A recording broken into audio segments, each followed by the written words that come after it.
From sports food service to travel hospitality to our national parks, Delaware North creates incredible experiences for its guests.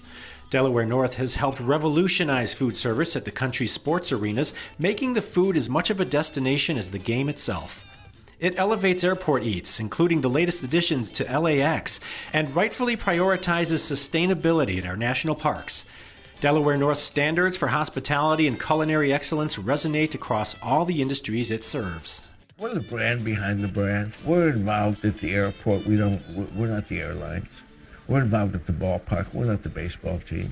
We're about providing a service to people. We always wanted to have a restaurant group and have a restaurant. I mean, because we have some great restaurants, at the Awani Hotel. There's some great restaurants at our clubs.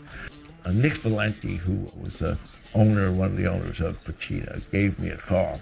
Nick and I have known each other for a while, but I realized how big the company is and the richness and the resources of this company. I mean, when you have Disney as one of your clients, you have some very high standards and some great restaurants. And there are no Patina per se restaurants in New York. There's a lot of famous restaurants that people know, the Sea Grill, Rock Center, but they don't know that it's Patina.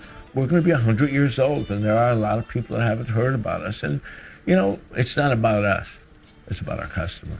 The celebration of 100 years is really for the next 100 years and for moving forward in the 100 years. And we want to have our employees that we currently have be very much involved in the fabric of this, plus our clients and our customers. I mean, that's what it's about. It's not about us here in Buffalo.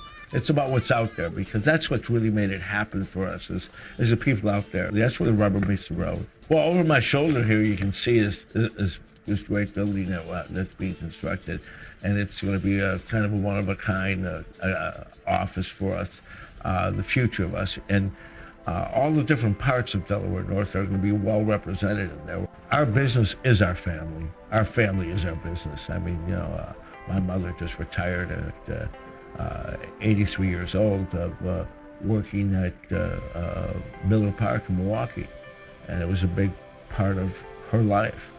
And I'm very happy she's retired, because she probably worked more than she should have. I'll tell you a quick story on it, if I can say it quickly. I was coming home from work, and I was talking to my wife on the phone, and she said to me, Sylvia said to me, "Did you stop for a drink?" I said, "No." I said, "Are you crazy?" She said, "Well, it sounds like you're slurring your words." I said, "Really?" She said, "Yeah." And so I took it, and I called my internist. I had a new internist. I was very unhappy with my last doctor. I've had this pain in my ear for about 3 years, and I didn't know what it was. I was taking about 12 to 18 Advils a day just to get the pain out of my ear. And I texted my internist and said, "Hey, I was coming home from work, and my wife noticed I was slurring my words." He said, "Come to the hospital right now." I went through tests for a day and a half, and it wasn't there, and he had me do some other tests. Well, my internist was a fantastic.